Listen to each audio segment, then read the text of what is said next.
Hey, my way past cool dudes.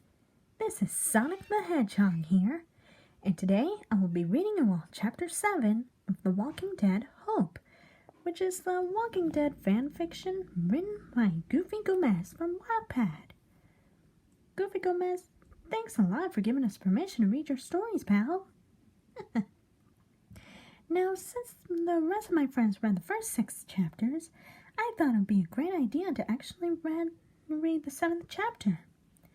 Now, this is apparently a love story between Clementine and Louis. Since I don't really mind love stories every now and then, I might as well just give this chapter a read. So, are you ready to get reading? Okay, here we go.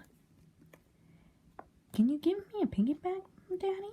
The girl inquired from his right, a beaming smile on her face. Her curly black hair flowed over her shoulders, cascading on her back. Small dimples formed in her cheeks when she smiled, the same way Clementine's dimples formed. He realized Louis kneeled beside her, a similar grin on his lips.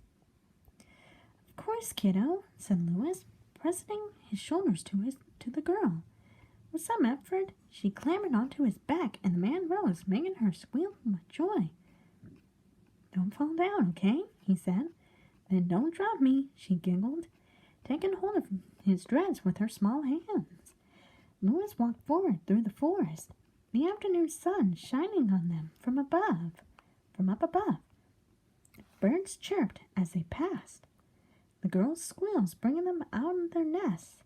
Louis avoided low-hanging branches, skipping over fallen trunks, and balancing the girl on his shoulders. They soon found themselves in the clearing.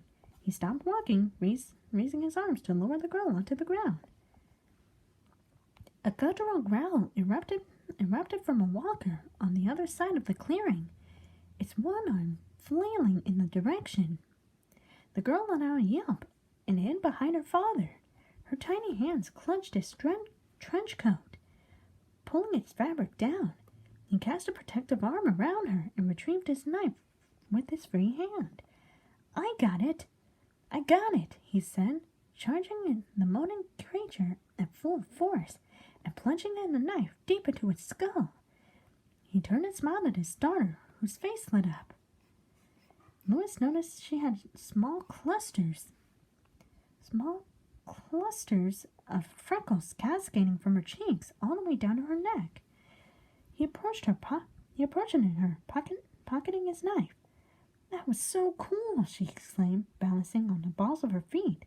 "Could you show me how to do that sometime?"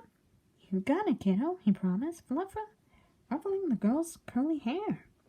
Her amber eyes closed, and a chuckle escaped her.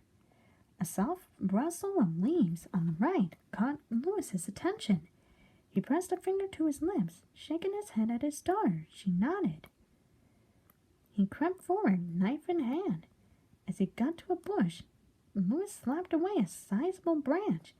A mound of dirt had been dug up beside a plant, dark spots lining its surface.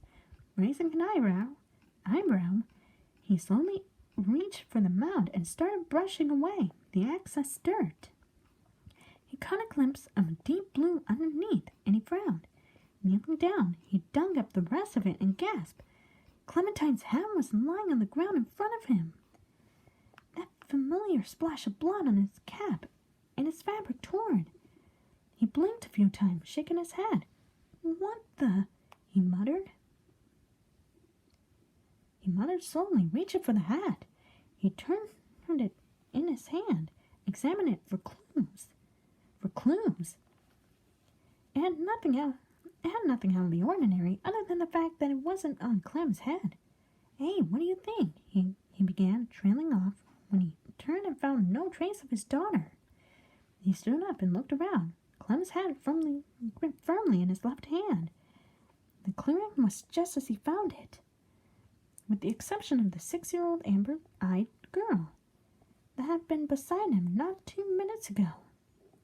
Louis called for her, cupping his hands to his mouth. After minutes of screaming, he realized no answer was forthcoming. Right as he was about to give up hope, he heard it. A voice. It came from the woods, whispering, unintelligible. unintelligible things to him. Frowning, he strained his hearing to locate the source of the voice, but he could not find it. As seconds passed, the voice drew closer and the whispering became more intense. He was able to discern a few words. Pathetic, good-for-nothing waste of space. As the words floated in his mind, he gasped. He realized then who that voice belonged to. Dad? He whispered, looking around and clutching the hat to his chest. Is that you? He asked, scanning the trees. The sun above began to fade black clouds, covering the sky as the voice became louder and clearer. You? A father? The booming voice mocked, making Louis tremble. A cold gust of wind nearly blew Clem's hat from his hand, and he slowly walked forward. What kind of joke is this? The voice continued. Stop it! Exclaimed Louis, looking around for his father. Where are you? He yelled into the wind, the breeze picking up the speed. You don't even know where your little girl went just now, his father jeered once more. How do you expect to raise a child when it's actually time? We'll figure it out like we always do, Louis shot back, willing his legs not to give out under his weight. A booming laughter filled his ears, making him flinch. You mean Clementine will figure it out? The voice leered. While you're off being a good-for-nothing slacker. Shut up, Louis roared. You don't know that. I know you, Louis, his father sneered, the wind becoming stronger as he spoke. Pathetic, weak, incompetent. Dang, that shouts words if I do say so. His father's words rang in his ears, drowning out the roaring of the wind around him. Stop, he kept saying, closing his eyes and shaking his head. Stop it, you sucker! Louis, the voice whispered into the wind, a condescending tone in it. Louis, the man kept his eyes shut as the chanting became louder, his knife forgotten on the ground and Clementine's hat clutched firmly in his left hand. He shook his head furiously until a different voice broke through his thoughts. It was a sweet voice calling out his name softly. Louis, she kept saying. He felt a tight pressure on his shoulders, and he opened his eyes. Louis sat up with a gasp, cold sweat clinging to his forehead. He was in his bed in Richmond, several candles lighting the room. His breathing was still uneven, short bursts of air leaving his mouth every few seconds. Clementine sat beside him, her eyebrows tightly knitted. Baby, she whispered, placing a hand on his bare shoulder. Are you okay? I don't know, he muttered, rubbing his eyes fiercely and blinking several times. That was a weird dream. Nightmare by the looks of it, she commented, gesturing to the blankets on the bed.